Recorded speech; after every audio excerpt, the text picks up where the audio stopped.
Okay, in this part, what we're going to go ahead and do is that we're going to practice plugging some numbers into piecewise functions. Okay, so over here we have our piecewise function, and to review, what we do is that, say if I have over here f of -2. Okay, so in a piecewise function, what we do is that we have these parts right here of the piecewise function, okay, and that's going to tell us what inputs that particular corresponding part is going to be valid for, okay? So when I plug in this -2, f of a -2, that means is that since it happens to be, -2 happens to fall under this particular interval, then we are going to plug it into that corresponding part.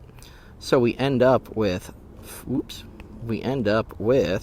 5 minus 2 times -2 squared, which is going to give us a -3. Okay, so on to the next one. So if I am going f of 0, the same thing will happen. And what is interesting about this is that we have to go and really pay attention to these inequalities. Notice that this inequality is just less than, and this one is greater than or equal to. Okay, and so 0, which this happens to go ahead and be 0 right there. And so we're going to be using the second equation, okay, or the second part that is defined for a piecewise function. So therefore we'd plug that in, and we go 2 times 0, okay, because that's the input, plus 5 is going to equal 5. All right, and then finally we have our last one, which is just going to be f of 3, and it's going to play out pretty much the same way, is that we go f of 3, and that is going to be fall under that category again, and so therefore we'd have 2 times 3 plus 5, so 2 times 3, that's 6, plus 5, that's 11. Okay, so that's how we evaluate these piecewise functions out. And so let's go ahead and also come up with a game plan for graphing them, which you'll see in the next part here. Okay, so here we are looking at graphing f of x and g of x. Both are going to be piecewise functions, okay? And for this particular part of class, until we get to the other reviewing this business of nonlinear functions, we're going to concentrate just on piecewise linear functions here, reviewing how to do them, okay? So that is basically a 3-step approach that I teach, and so here's the steps. Our first step is to graph the function, or the entire function.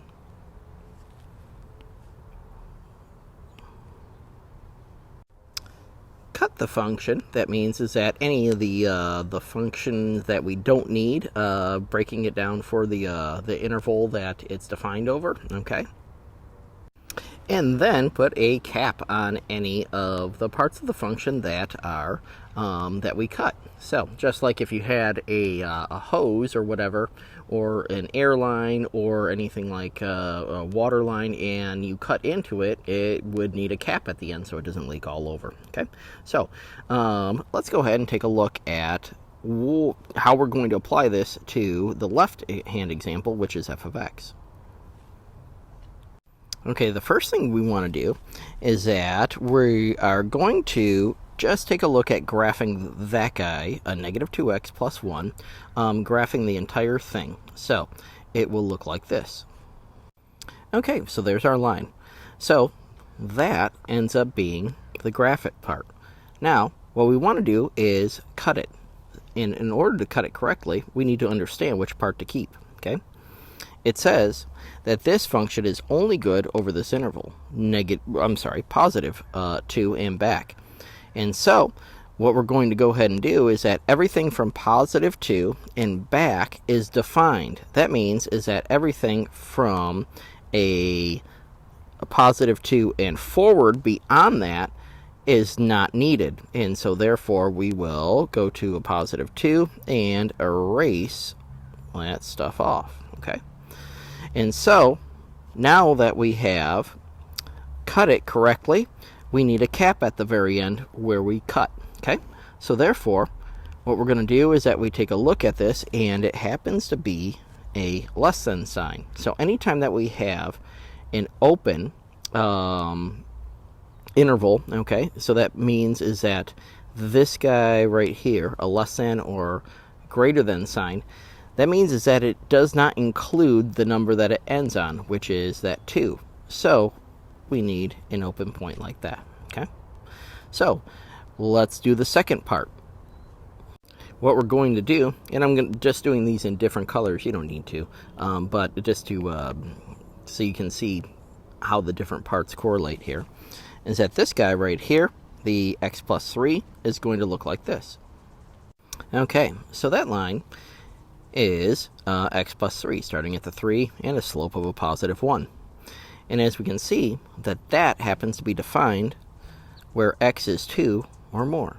So that means is that at 2, we want to keep all of this stuff on this side of 2 and erase out everything that is on the left-hand side of it. So we go over here, and we erase this, and all the way over here.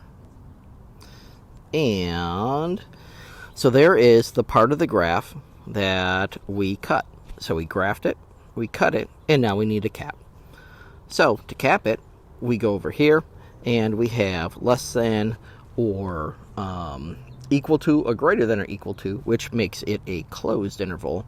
So since it is closed, it is going to need a filled in point right here. And for this, we are finished. So again, we graph it, we cut it, and then we cap it.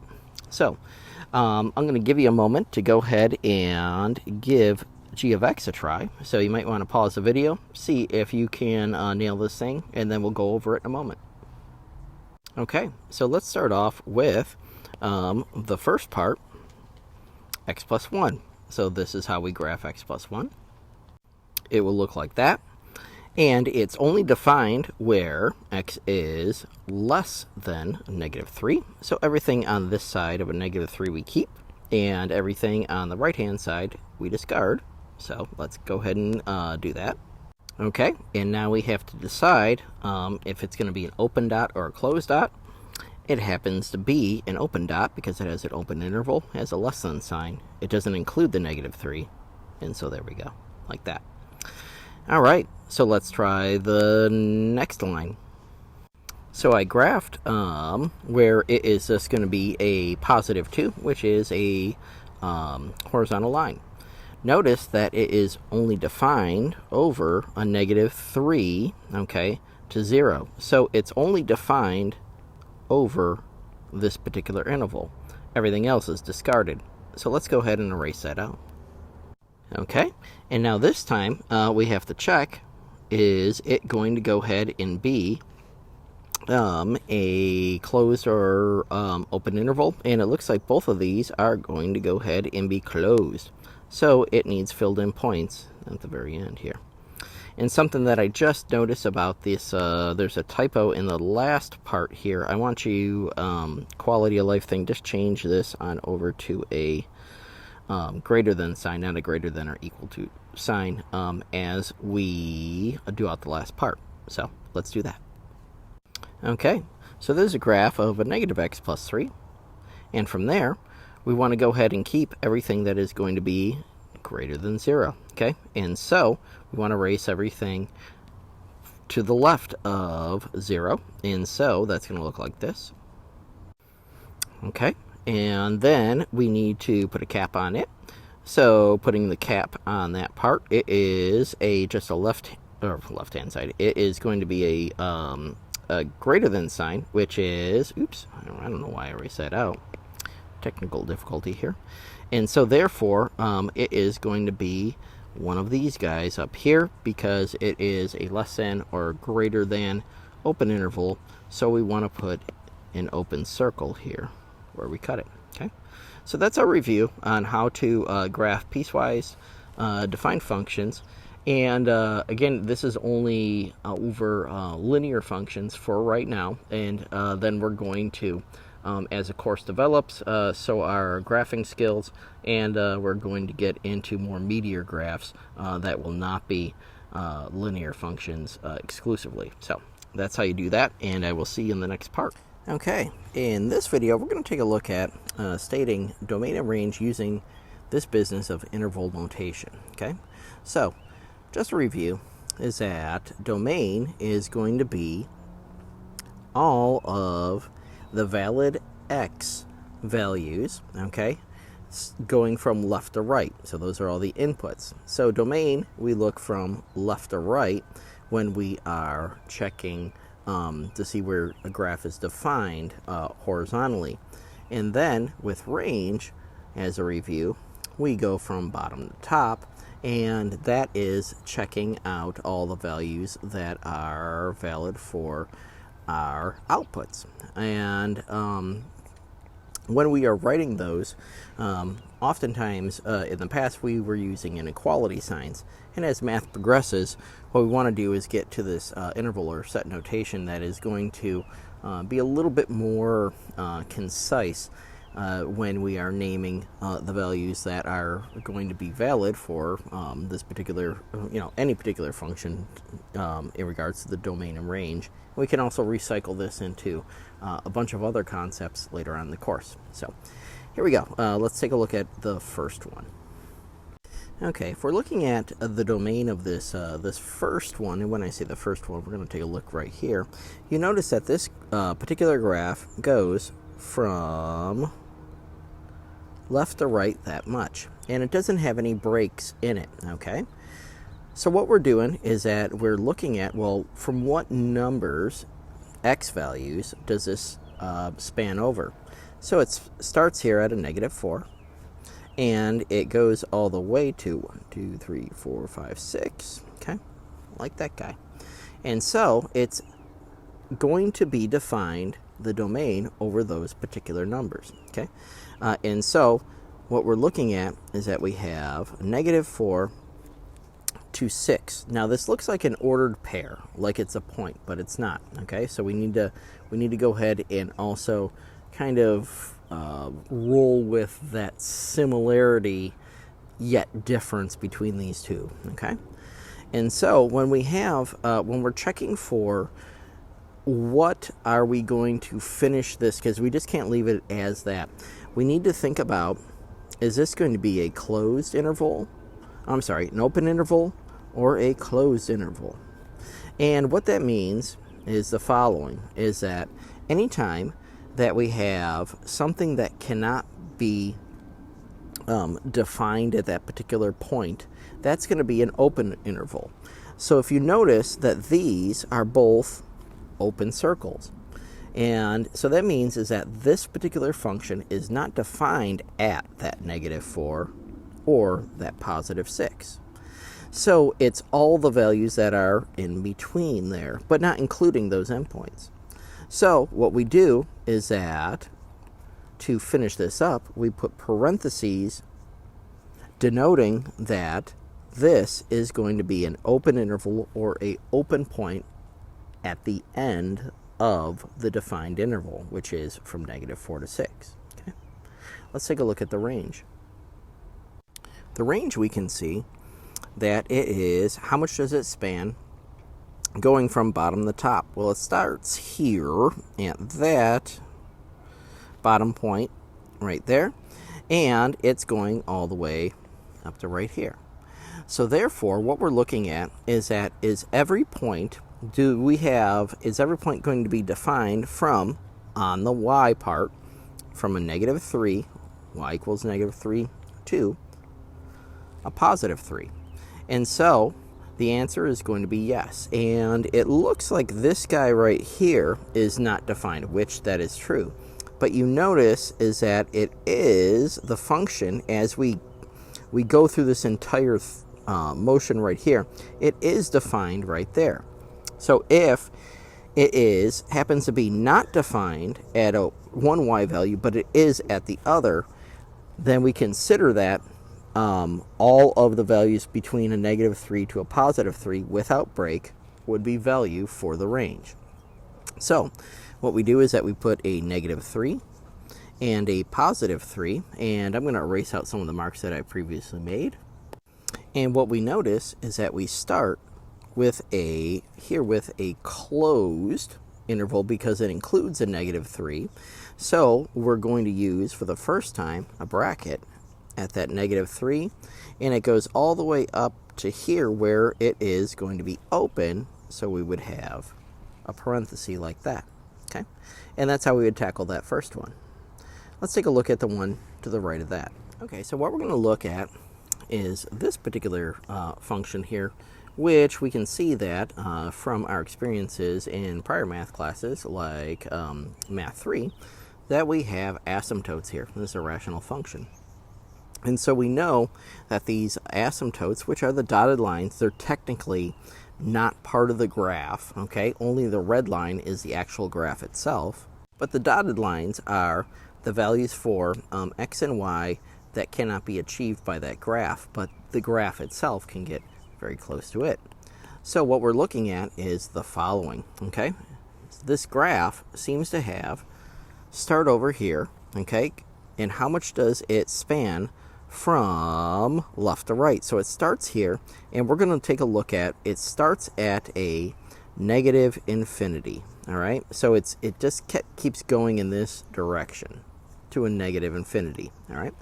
So it is going to start there, and then it is going to stop at a negative 1. So my first part of the domain is a negative infinity to a negative 1. Now, how do we add the interval, the actual parentheses or the brackets to it?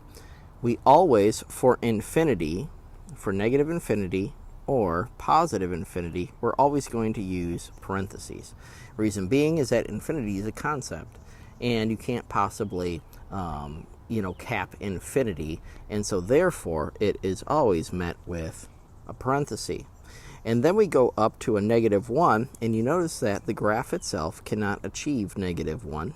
Okay, that means is that, we can't plug in a negative 1 to it because it's an asymptote and it doesn't have any values that are defined for it. So therefore, when we have the asymptote like that, we're going to meet it with a parenthesis.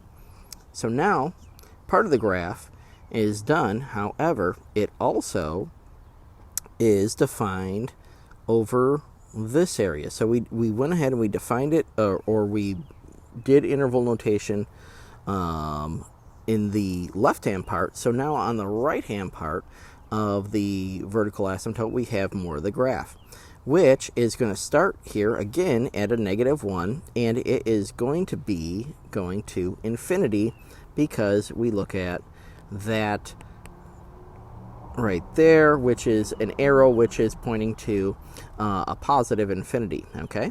So therefore, what we're looking at is another part of the graph that needs to be attached, or another part of the domain that needs to be attached to this first part of the domain. So therefore, when we have to do that, we have to use this union sign, okay? Which means is that we are connecting these particular sets belong together. And so I'm going to start here at the negative 1, which is an asymptote that's not going to be defined for the function as an input, and it goes to a positive infinity, which we know that infinities are met with parentheses. And so therefore, the domain is going to be a negative infinity. So let's go ahead and think about this. A negative infinity all the way up to that negative 1. Then we take a break. It doesn't include that negative 1. And then it begins again, negative 1 to a positive infinity, which is stated right there in interval notation. Let's take a look at the range.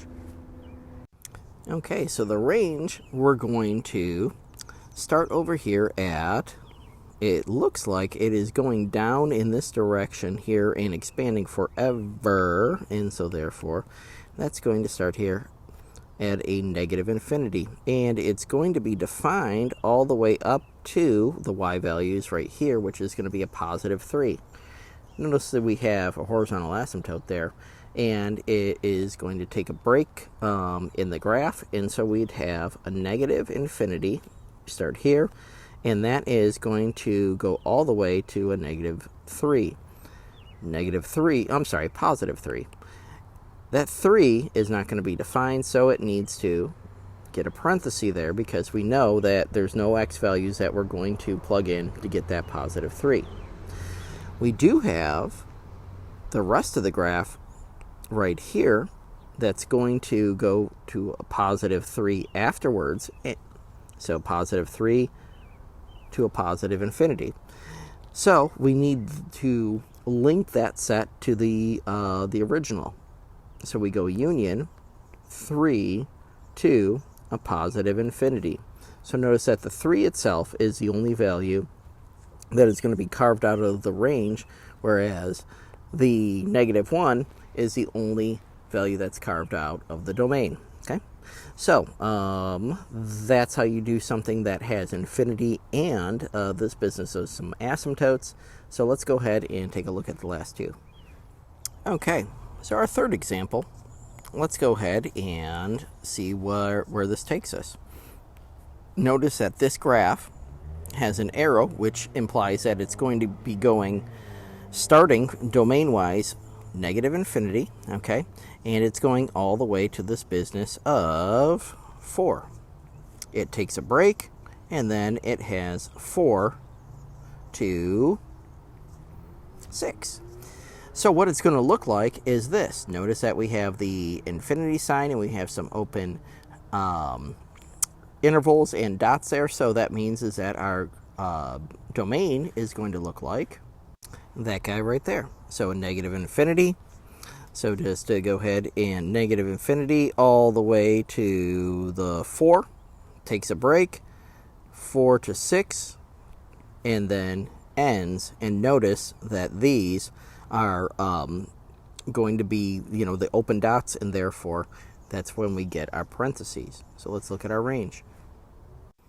Our range starts here at our negative infinity, and it looks like we're going all the way up in our first, this guy right here looks like, there's a break in the range. However, notice that the range is also defined here and here and here on that particular positive 2, y equals 2, kind of like line there. And so therefore, since it's defined in other spots, we don't have to exclude the positive 2 from the range. And we just need to take this all the way up here to, I believe, which is going to be positive 6, if I'm counting correctly. 1, 2, 3, 4, 5, 6. Okay.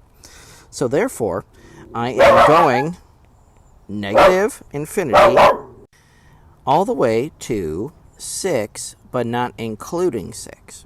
And so it stretches from a negative infinity all the way up here to a positive 6, and then it doesn't include that. So let's take a look at our last one. All right, last example, which looks like a bit of a piecewise function here, and it is going to start off like this. So our domain is going to start here because we got this arrow denoting that it goes on forever in that direction. So I got a negative infinity all the way on over to a negative 1, but it doesn't include that negative 1. So we'd go negative 1, we go negative infinity, comma, negative 1. And I'm kind of glad that I did that because I want to make sure that you know that order matters. You got to, when you're doing the interval notation, you start from least to greatest always. That's why you're going left to right for domain and bottom to top for range.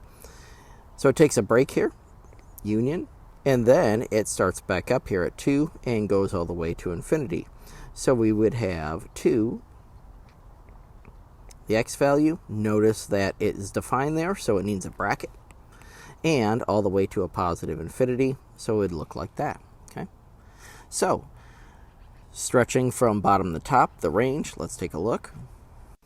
We start here because we have this arrow, and it's going to be a negative infinity, and it's going all the way up to 0.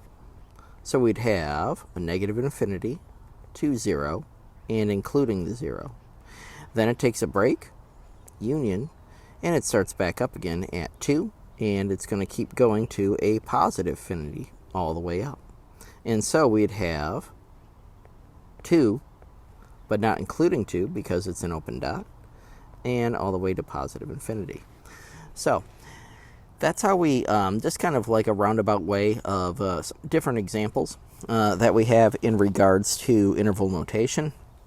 And we're going to be using this throughout the class, like I had mentioned earlier, just in regards to different ways to state intervals rather than using always this business of the inequality signs.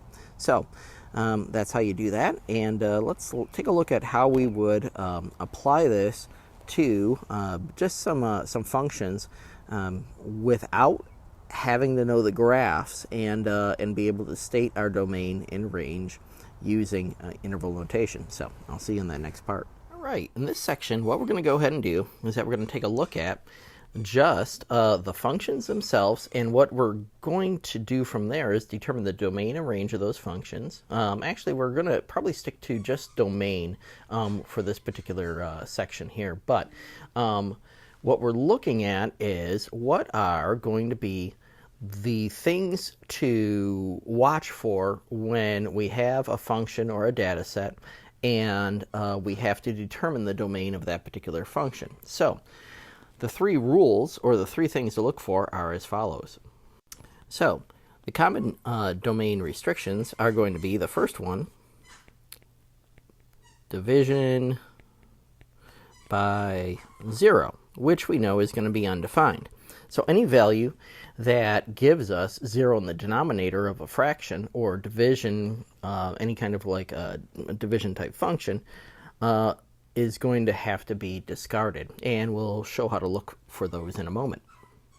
The second is going to go ahead and be taking the square root of a negative number. That also is bad. So that's going to be giving us something that is not going to be over the set of real numbers. And so we have to look for values that when I plug it into a function, it's going to give us a square root under a radical sign that we are taking the even root of. Okay? And then finally, we have real world restrictions. And the real world restrictions basically mean is that things that don't make sense, like negative time, or things that when you plug them in and you get like a half of maybe a person or whatever, those type of things don't make any sense, and therefore they are restricted in the domain. So let's go ahead and take a look at these functions that we have all dialed up here, and see where this takes us, and applying again our not only our algebraic know-how, but our brand new know-how of interval notation. So let's begin.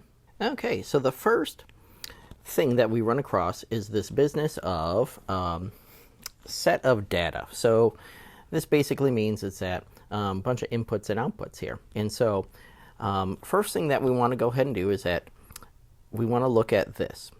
Are any of these 3 things that might restrict the domain going to stop us? Is there division by 0? Is possibility for a negative square root? And are there any real world restrictions? And the answer is no, it's just a data set. So therefore, what we want to do is that when we just have data like some points, what we're going to do is that we're going to take all of the inputs, which are the x values, and we're going to say the domain, and when we just have numerical values, we want to arrange them exactly once, even if they appear multiple times, in order from least to greatest. So this is going to give us a -3, -1, 0, 3, and 6. Okay? So, and then we do the same thing for the outputs.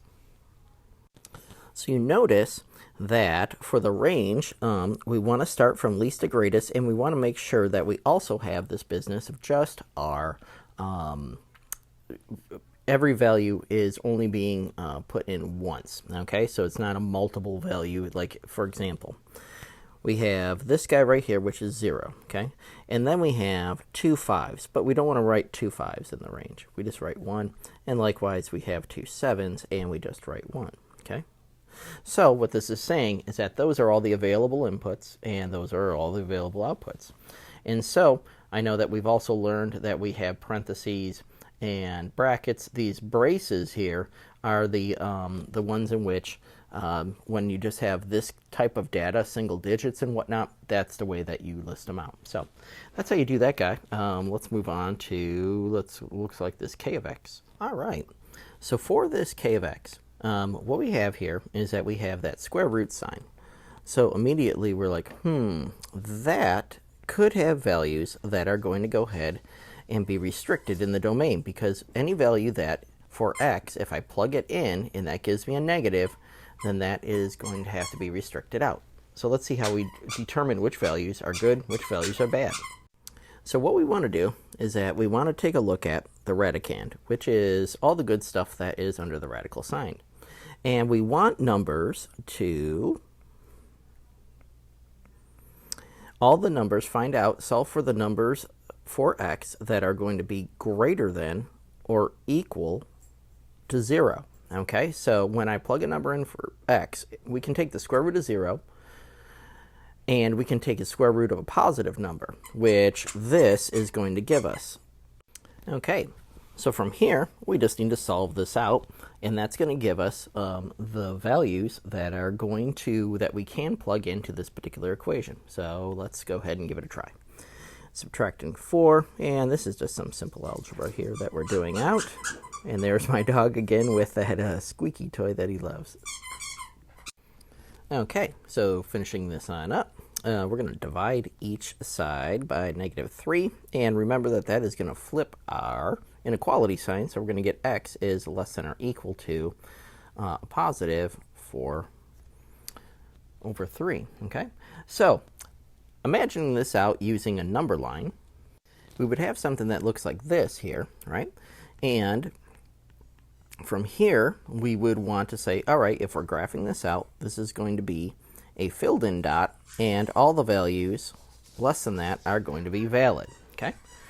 So that said, how do we write this in interval notation? Well, it looks like we have, it's coming from a negative infinity, and it is going to include this guy right here, which we know is going to have a bracket, just like that. And so our domain is going to be negative infinity all the way to 4/3 and including it. Okay? So that said, let's go ahead and just take a peek at the graph to make sure that we are correct. I'm going to use a graphing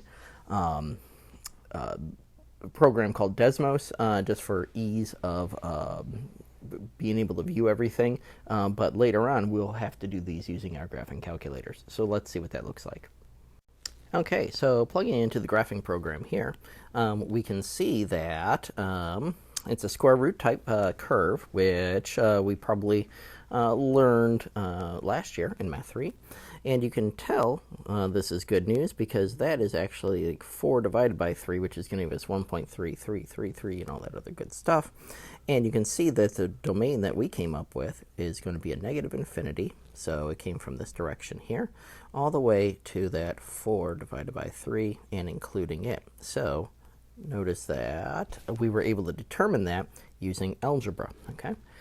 Also, from this standpoint, we could also find the range since we have the graph, which is good practice. Notice that we start here at y equals 0, so the range would be starting at 0 like this and going all the way to a positive infinity up in this direction forever and ever. So, all right, so that's how you go ahead and do that. Let's take a look at another example. All right, so moving on to h of x, we have ourselves a rational function which contains division, okay? And so therefore, we have to go ahead and be on the alert for values of x that when I plug them in is going to create an instance where we are dividing by 0, which we know is bad. So those values have to be discarded from the domain. So how do we do that? Let's go ahead and take a look.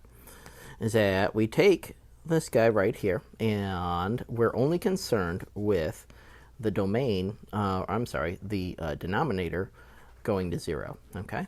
So we would have x plus 5, and it can be negative, so we don't need an inequality sign, negative or positive. It just can't be 0. So we want to find out what values are going to make that denominator 0. And so we have x plus 5 equals 0, equals, bringing the 5 over, and x equals a negative 5. So we know that we can't plug a negative 5 into h of x because that would give us 1 over 0, which would be bad.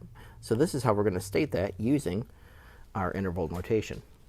Okay, so writing this in the domain of our function h of x, let's first take a look at it in regards to a number line. Okay, so for our number line perspective, basically it's going to be all the values in the real number system except for negative 5. So it's going to look something like that. This going a negative infinity, this going a positive infinity. So what we'd have to write is a negative infinity to a negative 5 union negative 5 to a positive infinity. So again, this part of the interval notation covers this, and this part of the interval notation covers the next part. Okay, so let's take a peek at the graph and see how we did, and just put all the pieces together about what we found. Okay, so here is a Desmos generated graph, and you can see here that that negative 5 has been scooped out just like that. Okay, and so therefore, since that's an asymptote at x equals negative 5, then we know that the domain is, again, negative infinity, just putting all the pieces together, to negative 5, but not including it. Okay, so that takes care of this part right here. And then we have to union, and then have to go from the other side of the negative 5 all the way to infinity. And that gives us our domain. So our range, now that we have the actual graph, we can pretty much look at and say, all right, well, there is an asymptote of the horizontal kind at y equals 0. And just to go ahead and remember that it's a quality of life thing here, is that the only way that you can get a fraction to go to 0 is that that top part has to be 0. Since it's a 1 and there's no variable attached to it, there's no way that I could ever get that function to go to 0. So that's why the asymptote exists. So it looks like we'd have a negative infinity for the range and all the way up to 0, but not including it, union 0, and then all the way to a positive infinity for the outputs. Okay, so that's how we do that one, and let's take a look at the next. Okay, so now we're taking a look at tackling g of x over here. Now, g of x, we look at that and we say, does this go ahead and have anything to do with our restrictions? Is there a possibility for division by 0? The answer is no. There's no division sign in the problem. Is there a possibility for any values to be the square root of a negative? And the answer is no, there's not even a square root in the problem. And this is just a function that is given kind of like floating in space. There's nothing attached to it that has any greater meaning other than the values, inputs, outputs. Okay, so they're not assigned anything to the real world. So therefore, since there aren't any restrictions, we can safely say there's nothing to do except for say that this is going to be the all real numbers from a negative infinity to a positive infinity. Okay, and so that's just going to be a parabola. And if we take a look at the graph, again, generated by Desmos. Okay, so you can see that we definitely have the parabola that's going to be going negative infinity in both directions. So the domain, our prediction was correct. And for the range, then we can go ahead and take a look at that guy, and if you remember, that's a vertex of a parabola, and it happens to be the maximum. So that means is that it's going to, the range is going to start down below here, and that's going to be our negative infinity, and all the way up to that particular y value. So we'd have a negative infinity up to 6.3 with a line over it, and including that. So that's how you do that one. Let's take a look at a little bit more advanced examples of we might have some more work to do with some factoring and some other stuff. So let's go ahead and see how to do the next couple.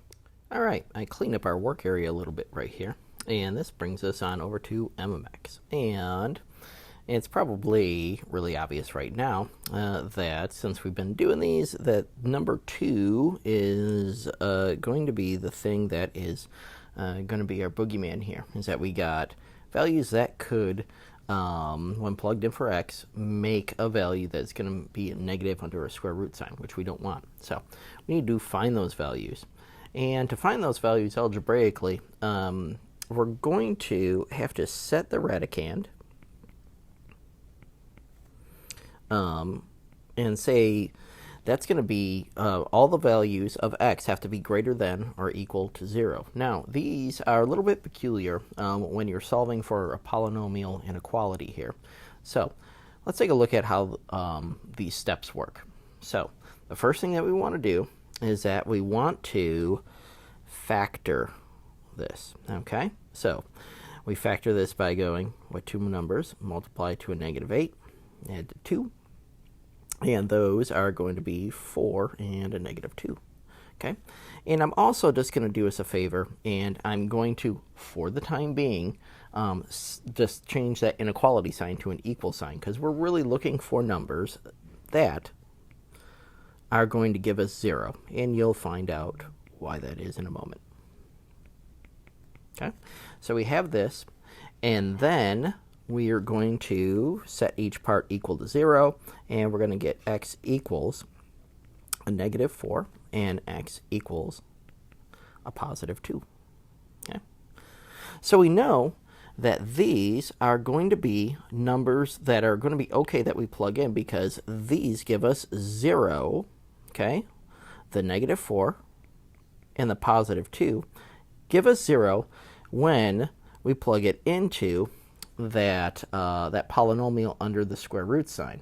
And taking the square roots of zeros are fine. So what we want to do is that we know, since these are going to be okay, we're going to fill these in. Now, here's the tricky part, is that we need to test some intervals in between, and when I say test the intervals, interval 1, interval 2, and interval 3, that if I plug in a number on those intervals, is it going to generate a positive or a negative number? Okay? So, this is how it works. I'm going to take a number that is going to be on that interval, a negative infinity to a negative 4.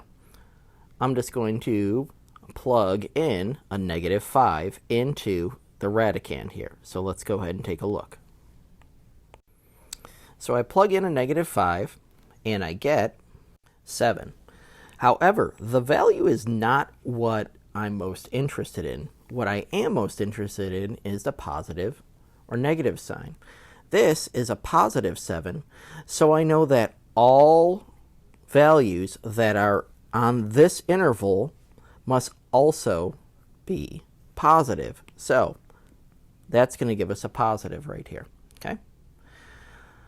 Those are the numbers that we're looking for, because having a positive value or a value that gives us 0 are the ones that we can plug in. If it were to give us a negative value, then that would be bad. Let's test a number that is going to be in between the negative 4 to 2. So I'm going to do an easy number like 0, and let's see what that gives us. Okay, so plugging in 0, that's going to leave us with a negative 8. Now again, we don't really care so much what the value, numerical value is. We just care about its sign. So that means is that if I plug in 0 and there's going to be a negative value for that, then all numbers in between -4 and 2 will also be negative. So we're going to discard those, okay? And after we're done testing all the values. So let's try a number that's bigger than a +2 for this last interval. Okay, so I'm going to get a +7. So therefore, I'm going to say, well, all the numbers that are greater than 2 are going to be positive. So for the domain, this is what we're going to go ahead and state. And sometimes I just write it right on this number line here, is that it's going to be all the numbers that are looking like this, okay, with this part being discarded. So we have the domain is going to be a -infinity to a -4, including that 4, union to infinity. And that is going to be our domain. Let's take a look at what this graph looks like. It's kind of peculiar, and that might help us put all the pieces together here. Okay, so here we are at the graph, and you can see again is that we have the -infinity, right, from this, and we're going up to that -4. So again, looking at it from just the graph generated, okay, and it includes that. So we have this union right here, takes a break, and then we're going to pick up again at 2, and it goes all the way to that +infinity, okay? And so from this, we can determine the range also, is that it looks like the range is going to start here at a 0, and it is going to keep going up to infinity. So the range is going to be 0, including 0, all the way to infinity. So that's how you do that one. And that one takes a little bit more practice. And let's take a look at the last two examples here. All right, moving on to L of x. So what we're going to go ahead and do is, similarly to the m of x, we have a quadratic lingering about here, but this time it is in the denominator of a rational function. So we know that that could possibly generate some solutions that when I plug them in for x, I'm going to get division by 0, which we know is bad. So let's find out what those particular values are. And the way that we want to do that is that we want to set it equal to 0. Because remember, in denominators, we can have positive or negative numbers. It doesn't matter. We just cannot have 0. Whereas in our square root functions, we cannot have negatives. And so there's a little bit different technique that we're using here. So, all right, so solve this by factoring. With two numbers, multiply the 2, add to a -3, and that's going to be a -1 and -2. So that gives us x minus 1, and x minus 2 equals 0. And then we end up solving some pretty easy algebra. So we got x equals 1 and x equals 2.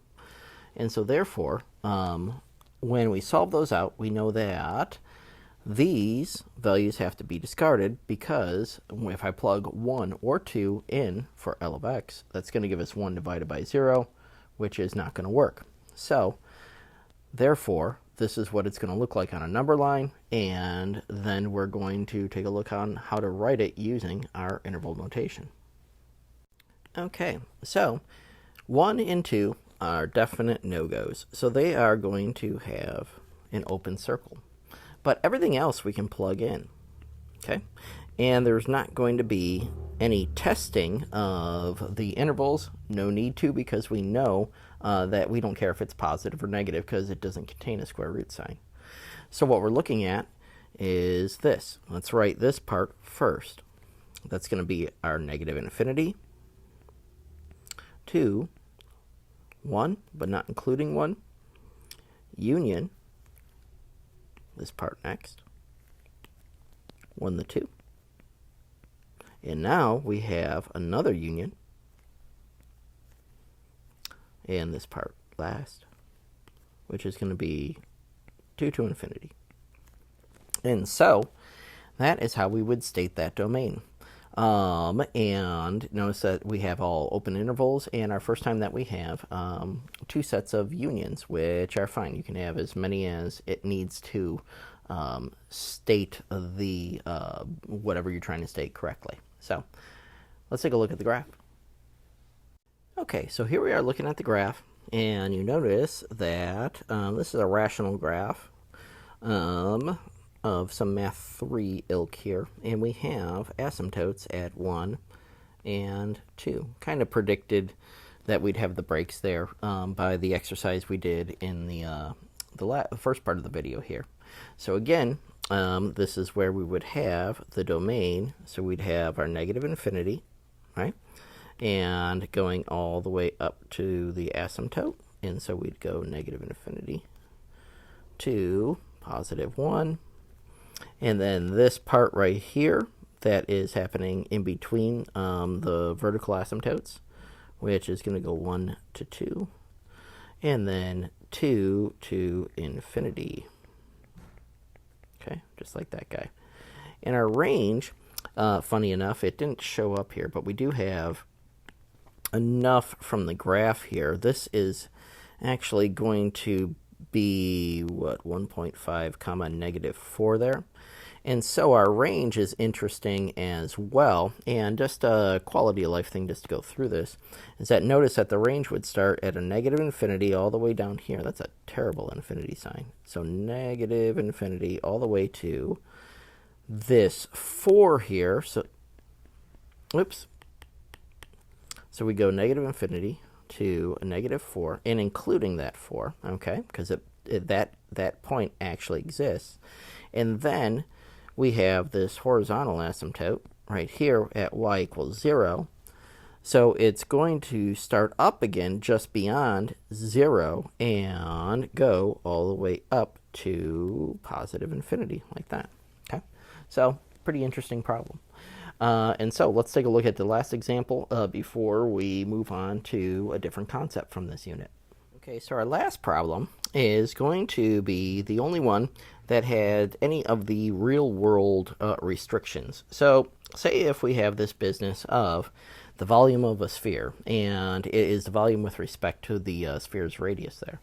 And so one of the things that we would have to look at is, well, in this particular, from the first two restrictions, here and here, it doesn't algebraically have any restrictions as a square root or division by 0 would be. But it does have restrictions as into the real world. So one of the things that we have to think about is volume, okay, can't be negative. And our radius can't be negative.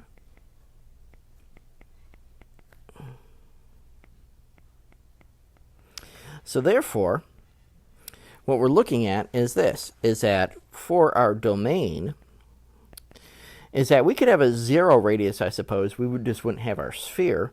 But the domain, the radius is going to have to start at 0, and it would go infinitely large because there's no restriction. So the sphere could get as large as we wish. Okay, and the same thing with the volume then, is that the volume would get infinitely large, and so I shouldn't put the volume is the same thing as the range in this case, right? So it would start at 0 because you can't be negative, and it can get infinitely large as well.